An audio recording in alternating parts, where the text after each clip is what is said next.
There is a peculiar paradox defining the 21st century. We live in an age of instantaneous, global hyper-connection. With a single tap, we can speak to someone on the other side of the planet. We can curate audiences of thousands, broadcasting our lives, our thoughts, and our meals. We are, by every technical measure, the most connected generation in the history of humankind. Then why do so many of us feel so utterly alone? This isn't the sharp temporary pang of loneliness that comes from moving to a new city or a Friday night with no plans. This is something else, a quiet ache, a low, persistent hum of disconnection that thrums beneath the surface of our busy, optimized, and digitally saturated lives. It's the loneliness of having 500 friends on social media, but no one to call at 3 a.m. during a crisis. It's the loneliness of sitting in a crowded cafe, surrounded by people, yet feeling completely invisible. It's the gnawing realization that despite our digital omnipotence, few people, if any, truly know us. The data is not just alarming, it's heartbreaking. In 1990, the Survey Center on American Life found that the most common number of close friends an American reported having was 3. Less than 3% said they had no close friends. Fast forward 30 years, that number has collapsed. Today, the most common answer is 0. More than 15% of men and 10% of women under the age of 30 now say they have no close friends at all. The time that teenagers spend with their friends in person has plummeted by over 40% since the year 2000. This isn't a personal failing. It's not your fault. It is a structural, cultural, and economic phenomenon. Sociologists have a name for it: the friendship recession. It's a silent epidemic of social isolation that is fundamentally reshaping our society, our politics, and our mental health. And it is hitting the youngest, most connected generation, Gen Z, the hardest. In this video, we are not going to offer you 5 simple hacks to make more friends. The problem is far deeper than that. We are going to conduct a deep dive investigation into the anatomy of this recession.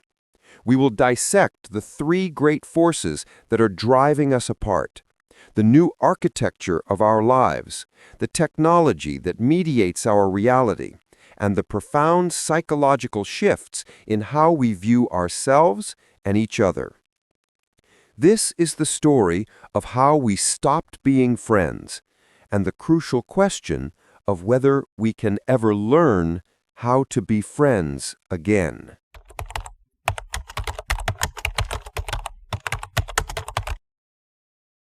Before we can understand the why, we must first grasp the what. What does this recession actually look like? First, as we've seen, it's a collapse in quantity. The sheer number of people we can rely on has shrunk. But perhaps more importantly, it's a collapse in quality and time. Friendship, real friendship, is not built on shared interests or convenient proximity. It's built on something far more valuable and scarce: unstructured, unoptimized, voluntary time. It's the hours spent doing nothing in particular, driving around, sitting in a basement, talking on the phone until 2 a.m. It's in these useless moments that the foundations of trust and intimacy are laid. The data shows that this crucial ingredient is vanishing. The average American teen in 2018 spent nearly an hour less on in-person social interaction per day than their counterparts in the early 2000s. Where did that hour go? You already know the answer. It was absorbed, almost perfectly, by the rise of digital media. This substitution is not a one-to-one exchange. A text message, a like, or a comment on an Instagram post does not satisfy the same deep, evolutionary need as face-to-face contact. Our brains are analog instruments, evolved over millennia to process an incredibly rich stream of social data, micro-expressions, shifts in vocal tone, body language, even the subtle exchange of pheromones. This is the language of trust. It's how we co-regulate our nervous systems. A text message is, by comparison, low bandwidth. It's stripped of context, nuance, and emotional risk.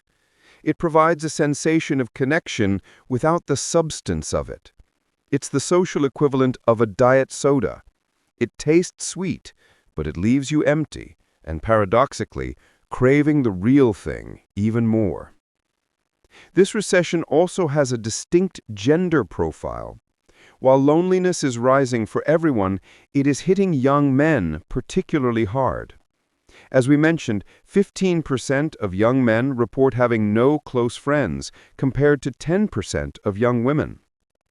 Women have historically been socialized to perform emotional labor, to initiate conversations, to check in, to ask vulnerable questions. Men, on the other hand, have often been socialized to build friendships shoulder to shoulder through shared activities like sports, hobbies, or work.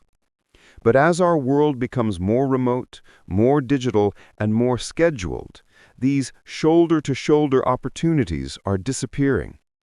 The scaffolding for male friendship is buckling, and many men lack the socialized tools to rebuild it face-to-face through pure, vulnerable conversation.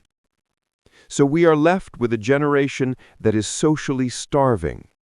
They are more tolerant, more aware, and more digital native than any before them, yet they are disconnected from the most fundamental human nutrient of all, genuine, platonic intimacy. The numbers are clear, but they are only the symptom. To find the cause, we must look deeper, at the very foundations of the world we've built.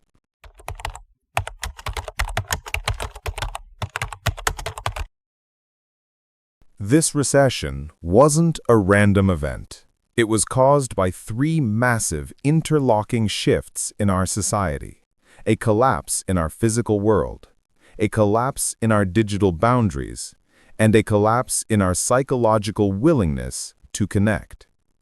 First, we have the collapse of our physical world. Ask yourself, where exactly is a teenager supposed to make a friend today?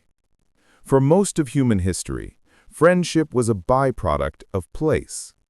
Sociologist Ray Oldenburg coined the term the third place. The first place is your home. The second place is your work or school, the structured, mandatory parts of your life. The third place is the magic in between. It's the physical, neutral ground where people can gather, interact, and linger without a specific purpose or cost. It's the diner, the coffee shop, the public park, the library, the bowling alley, the community center. Third places are the incubators of social capital.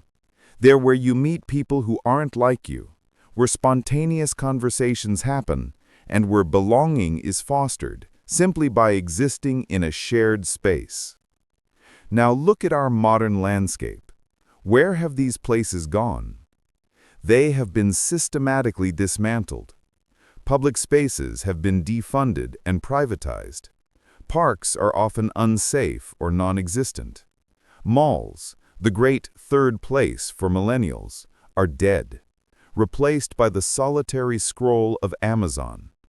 Community centers have closed. We have designed our cities and suburbs around the car and the garage door, creating landscapes of profound physical isolation. Every social interaction that once happened organically in a third place must now be scheduled. It must be planned via group text, coordinated across busy calendars, and often it costs money. This adds an enormous layer of friction to what was once effortless. And this physical isolation is compounded by a new economic architecture. Gen Z is navigating the most precarious economic landscape since the Great Depression. They're burdened with crippling student debt, facing an impossible housing market, and working multiple jobs in a hustle culture that glorifies burnout. Friendship requires time. It requires energy. When you are working 2 gig economy jobs just to pay rent, hanging out is not a priority. It's a luxury you can't afford. The time that previous generations spent cultivating bonds is now spent optimizing resumes, building side hustles, and simply trying to survive. And even childhood itself has been optimized. Gen Z's childhoods were not filled with the unsupervised, come home when the street lights turn on freedom of the past. They were meticulously curated. Every hour was scheduled, every activity designed to build a college application.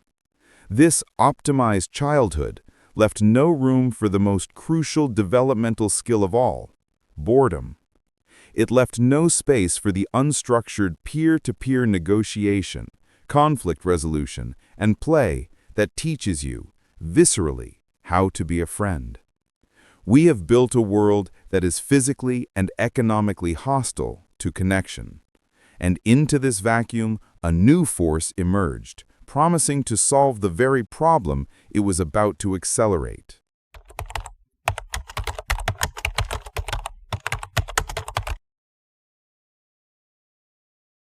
The second collapse is digital. If the physical world became a desert, social media became the glittering oasis, or so it seemed. The internet and the smartphone did not cause the friendship recession, but they arrived at the exact moment we were most vulnerable, offering a compelling, high-speed, low-friction substitute for the connection we were losing. These platforms are not designed for human well-being. They are designed for one thing: engagement.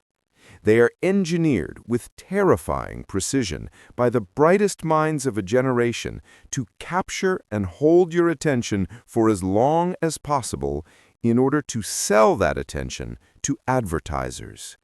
And what, it turns out, is the best way to keep a human engaged?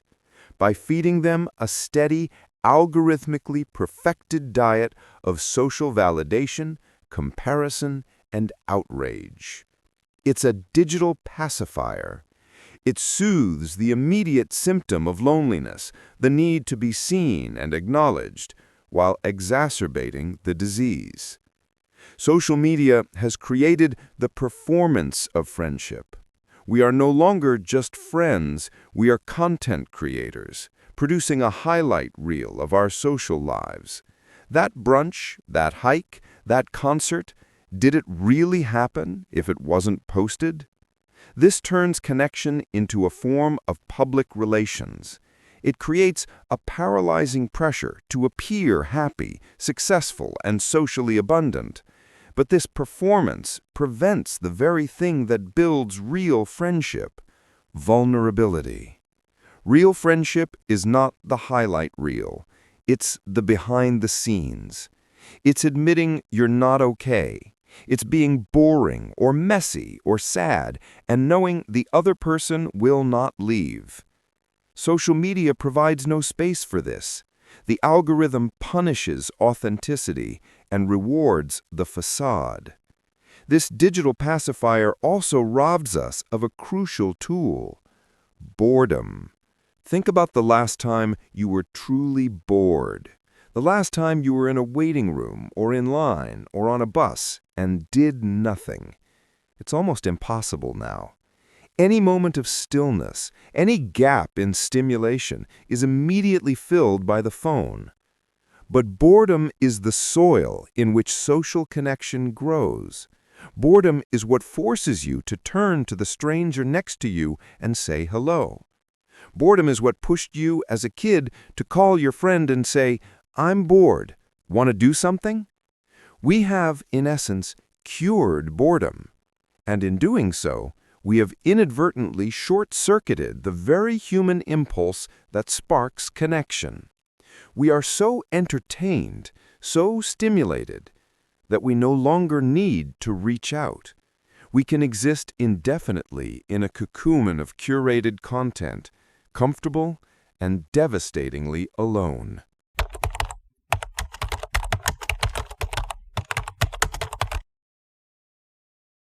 This brings us to the third and most insidious collapse.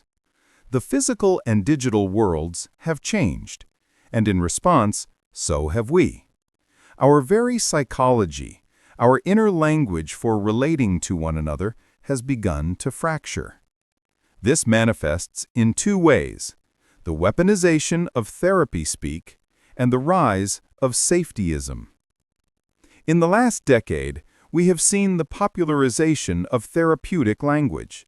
This is, in many ways, a wonderful thing. It has given us the words to describe our emotions, to set boundaries, and to prioritize our mental health. But this language has a shadow. When therapy speak is used not as a tool for healing, but as a weapon for social avoidance, it becomes toxic in its own right.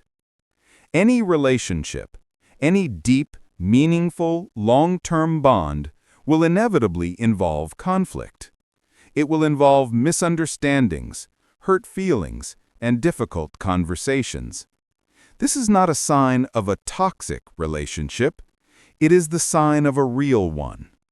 Resolving that conflict is what builds trust. But therapy speak can offer a frictionless exit. Instead of doing the hard work of repair, we can simply label the other person toxic. Instead of navigating a difficult conversation, we can set a boundary, that is, in reality, a wall. Instead of admitting our own role in a conflict, we can accuse the other of invalidating our lived experience. This mindset, which prioritizes the sanctity of the self above all else, makes us terrible at being friends. Because friendship is not about self-protection, it's about mutual risk. It's about allowing another person to be imperfect and trusting that they will allow you to be imperfect too. This psychological shift is amplified by what social psychologist Jonathan Haidt calls safetyism, the idea that our highest goal, especially for our children, should be the avoidance of all emotional harm. Gen Z was raised in a culture that taught them sticks and stones may break your bones, but words can actually kill you. This is a generation taught to see social interaction not as an opportunity for growth, but as a minefield of microaggressions, triggers, and traumas.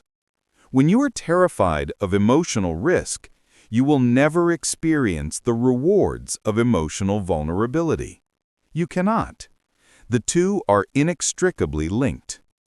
This is culminated in what some call main character syndrome. The self is no longer a part of a community, but the star of its own movie. The question is no longer, what can we build together, but what does this relationship do for me? How does this person fit into my story? We have become a society of atomized individuals, protecting our energy, optimizing our personal brand, and curating our lives for an audience of strangers, all while starving for the one thing we systematically dismantled: real, unconditional, risky, and life-saving friendship.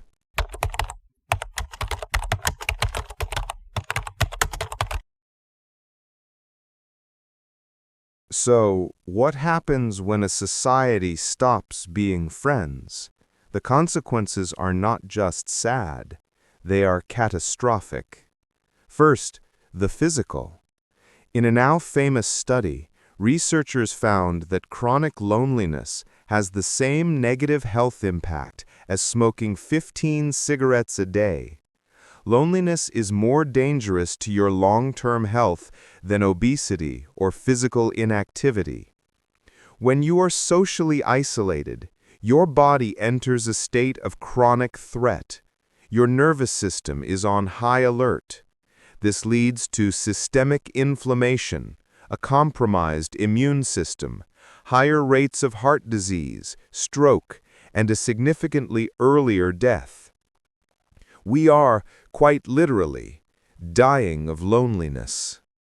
And then there is the mental health crisis.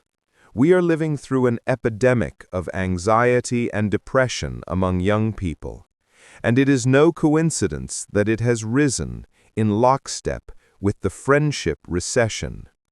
Friends are our primary emotional buffer. They are the people who co-regulate our stress. When something terrible happens, your friends are the ones who sit with you, who listen, who reframe your catastrophe, and who share the emotional load. They are the human shock absorbers for the pain of being alive. When that buffer is gone, every stressor, every setback, every anxiety hits you, the individual, with its full, unmitigated force. This is why our generation is so anxious. We are facing the raw, unfiltered impact of life's challenges without the single greatest defense mechanism our species ever evolved: the tribe. Finally, there are the societal consequences. What happens to a country that is no longer connected? In his 2000 book, Bowling Alone, political scientist Robert Putnam warned of this exact future. He charted the decline of social capital, the networks of trust and reciprocity that hold a society together. When we lose social capital, we lose social trust. We stop believing that other people, especially people different from us, are fundamentally decent. We retreat into our ideological echo chambers. This is the fuel for the extreme political polarization, the us versus them mentality, and the conspiracy theory thinking that defines our modern era. When you don't know your neighbors, it's very easy to believe they are your enemy. When your only community is an anonymous online forum, it's very easy to be radicalized. The friendship recession is not a private sorrow. It is a public crisis. It is weakening our bodies, destabilizing our minds, and tearing at the very fabric of our democracy.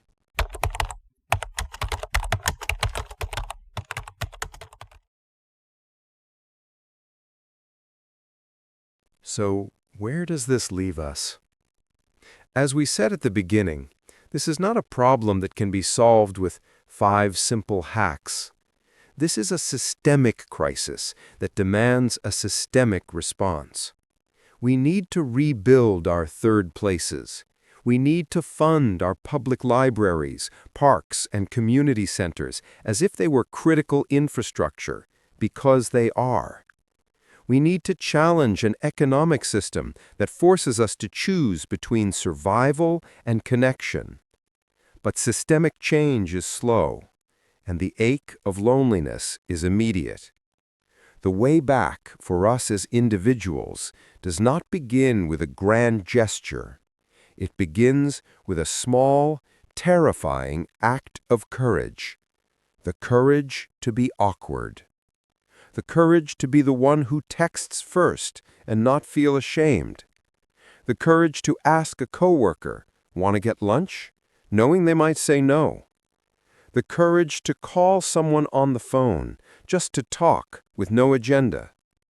It is the courage to be vulnerable before you have a guarantee of safety. To be imperfect. To be cringy. To show up in person when it is so much easier to stay home and scroll. It is the courage to put your phone in another room and sit with your own boredom, to let that boredom do its ancient work and spark a real human impulse. Friendship is not an accessory to a good life. It is not a luxury. The data, the psychology, and the wisdom of our ancestors all tell us the same thing. Friendship is the good life.